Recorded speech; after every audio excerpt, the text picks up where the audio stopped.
একোৱে প্ৰত্যাহ্বান নহয় সকলো শ্ৰেণীৰ ৰাইজে জাতি ধৰ্ম বৰ্ণ নিৰ্বিশেষে ভাৰতীয় জনতা পাৰ্টি পক্ষত ভোট প্ৰদান কৰিব গৌৰৱ গগৈ সন্দৰ্ভত গৌৰৱ গগৈ সৰব এগৰাকী সাংসদ বুলি কয় সমান্তৰালকৈ তপন কুমাৰ গগৈ কৰবাত নীৰৱ হৈ থাকে বুলি কয়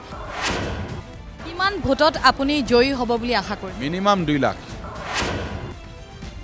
হাই ভোল্টেজ এটা সমষ্টি যোৰহাট সমষ্টি 14টা সমষ্টিৰ লোকসভা নিৰ্বাচন আৰু আটাইতকৈ যদি হাই ভোল্টেজ সমষ্টি বুলি কওঁ সেইটো হৈছে যোৰহাট লোকসভা সমষ্টি আৰু হাই ভোল্টেজ যুঁজ বুলি কওঁ তেতিয়াহ'লে গৌৰৱ গগৈ আৰু তপন গগৈৰ যুঁজখন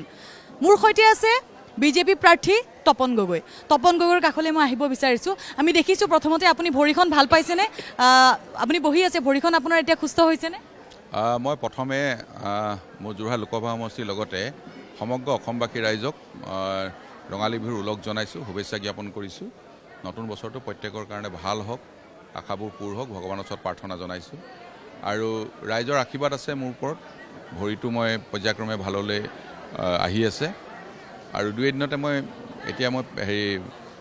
খোজকাঢ়িবৰ কাৰণে মই সক্ষম হ'ম এই বিশ্বাসটো মোৰ আছে তেওঁ লাহে লাহে ক্ৰমান্বয়ে সুস্থ হৈ উঠিছে নিৰ্বাচনৰ সময় গতিকে মই একেবাৰে পোনপটীয়াকৈ আপোনাক তেওঁ যথেষ্ট ব্যস্ত দুটা কথা মই সুধিব বিচাৰিছোঁ এটা কথা ছ'চিয়েল মিডিয়াত বিশেষকৈ চৰ্চিত হৈ আছে যে গৌৰৱ গগৈক আপুনি প্ৰত্যাহ্বান বুলি ভাবেনে প্ৰত্যাহ্বান হৈছে নেকি গৌৰৱ গগৈ নাই তেনে কোনো কথা নাই আপুনি দেখিছে প্ৰতিখন সভাত আজি স্বতঃস্ফূৰ্তভাৱে ৰাইজ ওলাই আহিছে আজি এখন চাহ বাগিচা এই চাহ বাগিচা জনসাধাৰণ ইয়ালৈ ওলাই আহিছে তেওঁলোকে ওলাই আহিছে নৰেন্দ্ৰ মোদী ডাঙৰ তৃতীয়বাৰৰ কাৰণে প্ৰধানমন্ত্ৰী হ'ব লাগিব সেই স্বাৰ্থত ওলাই আহিছে অসমৰ মাননীয় মুখ্যমন্ত্ৰী মহোদয়ে আজি বিকাশৰ যাত্ৰা আৰম্ভ কৰিছে প্ৰতিখন জিলা প্ৰতিটো সমষ্টি আজি উন্নয়নমূলক কাম কাজে আগুৱাই লৈ যাবৰ কাৰণে প্ৰয়াস কৰিছে আৰু সকলোৱে বিচাৰে যে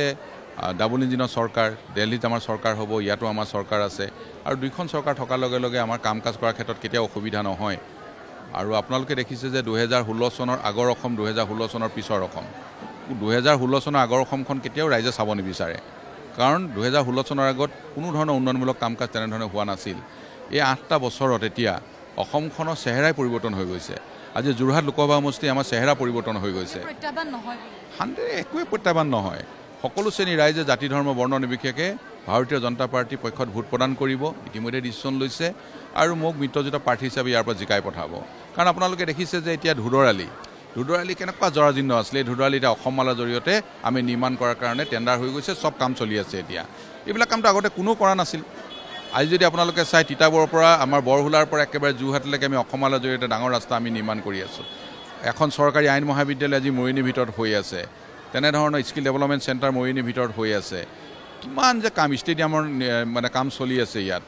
এইবিলাকতো আমাৰ ভৱিষ্যত প্ৰজন্মৰ কাৰণে কৰি থকা হৈছে চব কৰি আছে ভিতৰে আপোনালোকে গলিয়ে গ'লে ৰাস্তাবিলাক দেখিব কেনেকুৱা ভাল ৰাস্তা নিৰ্মাণ হৈ আছে চাহ বাগানৰ শ্ৰমিকৰ লাইনৰ ৰাস্তা আমি প্ৰতিখন বাগানত 1 কোটিকে আপুনি উন্নয়নৰ কথাটো কৈছে মই গম পাইছোঁ উন্নয়ন যথেষ্ট হৈছে আপুনি বিজেপি মিত্ৰজোঁটৰ প্ৰাৰ্থীগৰাকী মই আপোনাক সুধিব বিচাৰিছোঁ যোৰহাটৰ যুঁজখন গৌৰৱ গগৈ ভাৰ্চেছ বিজেপি হৈছে নেকি গৌৰৱ গগৈ ভাৰ্চেছ তপন গগৈ হোৱা নাই নেকি একেবাৰে পোনপটীয়াকৈ মোক উত্তৰটো লাগে মানুহে কি বিচাৰে উন্নয়ন বিচাৰে আমি এইটো উন্নয়নৰ কথা কৈ মানুহৰ ওচৰলৈ গৈছোঁ মানুহে সদায় উন্নয়ন ঘৰৰ ওচৰৰ ৰাস্তাটো ভাল হ'ব লাগে মানুহে বিচাৰে গাঁওখনত বিজুলী বাতি পোহৰ হ'ব লাগে মানুহে বিচাৰে গাঁওখনৰ বিশুদ্ধ খোৱা পানী হ'ব লাগে মানুহে বিচাৰে গাঁওখনৰ কাষৰ স্কুলখন ভাল হ'ব লাগে ৰাইজে বিচাৰে ভাৰতীয় জনতা পাৰ্টি চৰকাৰে আমি সেই কাম কাজবিলাক কৰি আছোঁ সেইকাৰণে প্ৰত্যাহ্বান ক'তোৱে নাহে মাইক্ৰ' লেভেললৈকে আমাৰ সংগঠন আছে আমাৰ দলীয় কাৰ্যকৰ্তাসকলে দিনে নিশাই কাম কৰি আছে আৰু সেইকাৰণে 19 তাৰিখটো আহিবলৈ দিয়ক সকলো শ্ৰেণীৰ ৰাইজে ভোট দিব কাইলৈ প্ৰিয়ংকা গান্ধীৰ তিতাবৰত তেওঁৰ ৰেলী আছে সমান্তৰালকৈ আমি যদি চাওঁ মুখ্যমন্ত্ৰী ডক্টৰ হিমন্ত বিশ্ব শৰ্মাৰো জনসভা আছে তেওঁৰো ৰেলী আছে গতিকে ক'ৰবাত এফালে প্ৰিয়ংকা গান্ধী এফালে মুখ্যমন্ত্ৰী ক'ৰবাত মাত্ৰাটো সমানে গৈছে নেকি প্ৰিয়ংকা গান্ধী আহিবৰ কাৰণেই মুখ্যমন্ত্ৰীগৰাকী ইয়াতে ৰেলী কৰিব নেকি নাই আমাৰতো আগৰ চিডুলে আছে আমাৰ চিডুল আগতে থাকে আমাৰ চিডুল আজি 10-15 দিনৰ আগতে ঠিক কৰা থাকে যে কোনে ক'ত কেতিয়া মিটিংবিলাক কৰিব আমাৰ হঠাৎ মিটিঙৰ চিডুল নহয় কেতিয়াও সেইকাৰণে মুখ্যমন্ত্ৰী মহোদয়ে আমাৰ প্ৰতিটো লোকসভাতে মিটিং কৰি আছে আৰু নিজৰ চিডুল মতে মিটিং কৰি আছে সেইটো লৈ কোনো ডাঙৰ কথা নহয় কাইলৈ এতিয়া মুখ্যমন্ত্ৰী মহোদয়ে মাজুলীত মিটিং কৰিব মুখ্যমন্ত্ৰী মহোদয়ে শিৱসাগৰ মিটিং কৰিব আমাৰ পুৰণি চিডুল সেইবিলাক নতুন চিডুল কেতিয়াও নহয় আগৰ পুৰণি চিডুল মতে আমাৰ মিটিং চলি থাকিব আৰু প্ৰিয়ংকা গান্ধী যে আহিব তিতাবৰত তেওঁ জনসভা কৰিব ৰেলী কৰিব গতিকে আপোনাৰ বাবে এয়া ক'ৰবাত মই আকৌ কৈছোঁ শব্দটো প্ৰত্যাহ্বান হ'ব নেকি প্ৰত্যাহ্বান ক'তোৱে নাই আমাৰ প্ৰত্যাহ্বান ক'তোৱেই নাই ভাৰতীয় জনতা পাৰ্টি এতিয়া অকল সকলোৱে আগ্ৰহেৰে ৰৈ আছে যে 19 তাৰিখটো আহিবৰ কাৰণে ৰাইজে ভোট প্ৰদান কৰিব আৰু ইয়াৰ পৰা মোক বিপুল ভোটৰ ৰাইজে জিকাই পঠাব আৰু গৌৰৱ গগৈ সন্দৰ্ভত গৌৰৱ গগৈয়ে সৰব এগৰাকী সাংসদ বুলি কয় সমান্তৰালকৈ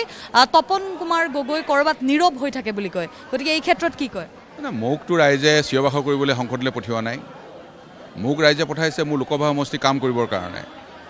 মোকতো নৰেন্দ্ৰ মোদী ডাঙৰীয়াক গালি পাৰিবৰ কাৰণে সংসদলৈ পঠিওৱা নাই মোকতো গৃহমন্ত্ৰী মহোদয়ক গালি পাৰিবলৈ সংসদলৈ পঠিওৱা নাই এনেই চিঞৰ বাখৰ কৰিবৰ কাৰণে মোক সংসদলৈ পঠিওৱা নাই মোক পঠিয়াইছে যে মোৰ লোকসভা সমষ্টিত যিখিনি সমস্যা আছে সেই সমস্যাখিনি উত্থাপন কৰিব লাগে সমস্যা সমাধান কৰিব লাগে তাৰ কাৰণে মই গৈছোঁ আজি যদি আপোনালোকে চাই এখন গিবন অভয়াৰণ্য ইয়াত আছে এই গিবন অভয়াৰণ্যত আমাৰ এটা আপুৰুগীয়া বান্দৰ আছে যি বান্দৰ দুটা ফেমিলি ৰেল লাইনডাল মাজেদি যোৱাৰ কাৰণে ইপাৰ সিপাৰ হ'ব নোৱাৰে কাৰণ থাকি গ'ল তেওঁলোকে মাটিত নামিব নোৱাৰে সেই বান্দৰ আপুৰুগীয়া বান্দৰৰ কথাটো কোনো আজিলৈকে সংসদৰ মজিয়াত কোৱা নাই মই কৈছোঁ সংসদৰ মজিয়াত মই তাত উত্থাপন কৰিছোঁ আৰু যাৰ কাৰণে ৰেল মন্ত্ৰী ডাঙৰীয়া আৰু এতিয়া ফৰেষ্ট ডিপাৰ্টমেণ্টৰ মন্ত্ৰী ডাঙৰীয়াই এতিয়া সেই প্ৰজাতিটো আমাৰ যাতে সংৰক্ষণ কৰিব পৰা যায় তেওঁলোকৰ যাতে অস্তিত্বৰ সংকট নহয় তাৰ কাৰণে ব্যৱস্থা গ্ৰহণ কৰিছে সেইবিলাক কথাহে মই সংসদৰ মজিয়াত ক'ম এনেই মণিপুৰলৈ চিঞৰ-বাখৰ কৰি সদন ত্যাগ কৰি কাৰোবাক গালি পাৰি তাৰ কাৰণে মোক যোৰহাট লোকসভা সমষ্টি ৰাইজে পঠিওৱা নাই মোৰ নিজৰ কাম কৰিবৰ কাৰণে পঠাইছে সংসদৰ মজিয়াত ৰেকৰ্ড চাই ল'লে হ'ল মই কোনকেইটা বিষয়ত কথা কৈছোঁ আৰু কোনকেইটা বিষয় ইয়াত সমস্যা সমাধান হৈছে মোৰ তাত এতিয়া এখন জৱাহৰ নৱোদয় বিদ্যালয় লাগে মই তাত সংসদৰ মজিয়াত উত্থাপন কৰিছোঁ মন্ত্ৰী ডাঙৰীয়াৰ লগে লগে চিঠি দিছে মাটি দিবৰ কাৰণে এতিয়া 100 বিঘা মাটি দিছোঁ 6 মাহৰ ভিতৰত মোৰ জৱাহৰ নৱোদয় বিদ্যালয়ৰ কাম আৰম্ভ হ'ব মোৰ ভৱিষ্যতৰ প্ৰজন্মই আমাৰ তাত পঢ়া শুনা কৰিব পাৰিব সেইবিলাক বিষয় মই তাত উত্থাপন কৰিম শিৱসাগৰত মোৰ পেট্ৰলিয়াম ইনষ্টিটিউট আছে ৰাজীৱ গান্ধী পেট্ৰলিয়াম ইনষ্টিটিউট সেইখন ইনষ্টিটিউট এতিয়া ডিপ্ল'মা হৈ আছে সেইখন চলি আছে আমেথিৰ জয়েছৰ পৰা চলি আছে তাত বহে তেওঁলোকৰ ডাইৰেক্টৰ এইখন ডিপ্ল'মা ইয়াত মই কৈছোঁ যে এখন ডিপ্ল'মা কিয় সেইখন আমাৰ ইয়াতে স্বতন্ত্ৰ কৰিব লাগে ডিগ্ৰী ইয়াত প্ৰদান কৰিব লাগে ইয়াতে যাতে ল'ৰাই বিটেক কৰিব পাৰে ইয়াতে যাতে ল'ৰাই এমটেক পঢ়িব পাৰে ইয়াতে ল'ৰাই যাতে PhD কৰিব পাৰে তাৰ কাৰণে এখন স্বতন্ত্ৰ কৰিব লাগে সংসদৰ মজিয়াত সেইবিলাক কথাহে ক'ম মইতো এনেই চিঞৰ-বাখৰ কৰি গালি পাৰিবৰ কাৰণে মইতো তালৈ যোৱা নাই আমাৰ 303জন সাংসদ আছে কোনে কেতিয়া ক'ত কথা ক'ব আমাৰ হুইপে ঠিক কৰি দিয়ে বিৰোধী পাৰ্টিটো মাত্ৰ 50 জন নে 54 জন সাংসদ আছে তেওঁলোকৰ কথা কোৱা মানুহেই নাই 4জন নে 5জন আছে সেইখিনি তেওঁলোকে চিঞৰিব লাগিব প্ৰতিটো বিষয়তে কিন্তু আমাৰ NDA আছে 300 কিমানজন অকলে আমাৰ আছে 303জন আমাৰ তাত কোনে কোনটো বিষয়ত কথা ক'ব আমাৰ হুইপে তাত ঠিক কৰে সেইকাৰণে মই যিখিনি কথা কৈছোঁ সেইখিনি চাই ল'লেই হ'ল আৰু ৰাইজে বুজি পায় ৰাইজেতো সকলো কথা বুজি পায় সমস্যা সমাধান হৈ আছে 125 ফুট উচ্চতাৰ আজি লাচিতৰ প্ৰতিমূৰ্তি ইয়াত নিৰ্মাণ হৈ গ'ল লাচিত বৰফুকনক বিশ্ববাসীৰ আগলৈ উলিয়াই নিবৰ কাৰণে কিমান বছৰৰ পৰা চৰকাৰ চলি আছে 52 চনৰ পৰা কোনোবাই কাম কৰিলে নি কোনো নাই কৰা ডক্টৰ হিমন্ত বিশ্ব শৰ্মা ডাঙৰীয়াৰ নেতৃত্বত আমাৰ চৰকাৰে কৰিলে 400 বছৰীয়া জন্ম জয়ন্তী আমি দিল্লীত পাতিলোঁ 125 ফুট উচ্চতাৰ প্ৰতিমূৰ্তি ইয়াত প্ৰধানমন্ত্ৰী ডাঙৰীয়াই উন্মোচন কৰিলে এতিয়া 55 বিঘা মাটিত প্ৰকল্পৰ কাম চলি আছে ল'ৰা ছোৱালীয়ে গৱেষণা কৰিব পাৰিব ভৱিষ্যতৰ দিনত পৰ্যটক আহিলে সেইবিলাক চাব পাৰিব শিৱসাগৰত আজি ৰংঘৰৰ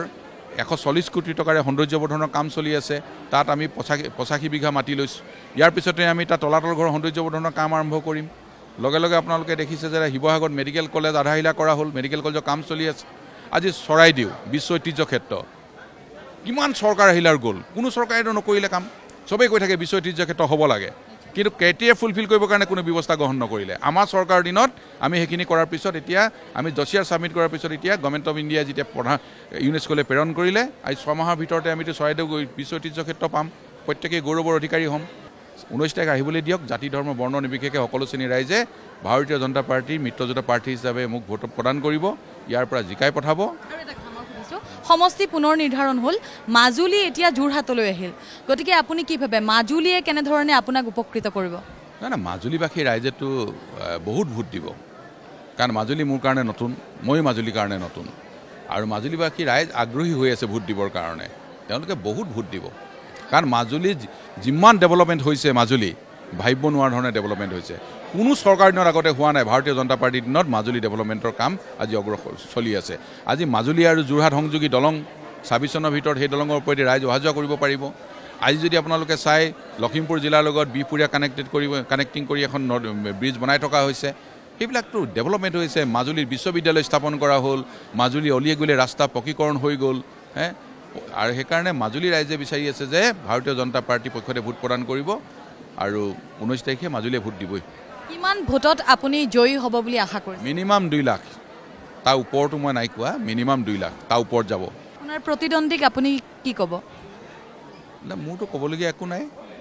এইটো এখন গণতান্ত্ৰিক দেশ এই গণতান্ত্ৰিক দেশত আমি গণতান্ত্ৰিকভাৱে নিৰ্বাচনত অৱতীৰ্ণ হ'বই লাগিব সকলোৱে আৰু সেই নিৰ্বাচন আমি সুস্থ এটা বাতাবৰণত আমি সকলোৱে নিৰ্বাচনত অৱতীৰ্ণ হৈছোঁ সেইকাৰণে প্ৰতিটো ৰাজনৈতিক দলে নিজৰ কেণ্ডিডেটটো দিবই আৰু আমি প্ৰতিটো ৰাজনৈতিক গৌৰৱ গগৈ এনেধৰণৰ কথা কৈছে যে যোৰহাটত স্বাভিমানৰ এখন যুঁজ যোৰহাটে যদি গৌৰৱ গগৈক জিকাই নপঠায় তেতিয়াহ'লে যোৰহাটবাসীয়ে লাজ পাব এনেধৰণৰ কথা কিছুমান চৰ্চিত হৈছে এই সন্দৰ্ভত কি কয় সেইটো যিসকলে কৈ আছে তেওঁলোককে সুধিব যিসকলে কৈছে তেওঁলোকক সুধিব সেইকাৰণে যোৰহাটবাসী ৰাইজে ভাৰতীয় জনতা পাৰ্টীৰ প্ৰাৰ্থীক জিকাই পঠাব এইটোৱে মই ক'লোঁ আজি তাৰিখত ধন্যবাদ জনাইছোঁ এয়া আছিলে তপন কুমাৰ গগৈ তেওঁ যোৰহাট লোকসভা সমষ্টিৰ বিজেপি প্ৰাৰ্থী তেওঁ প্ৰায় 2 লাখ ভোটত জয়ী হ'ম বুলি আশা কৰিছে 4 জুনত ফলাফল আহিব যোৰহাটৰ ফলাফল কি হ'ব ৰাইজে অপেক্ষা কৰিব 4 জুনলৈ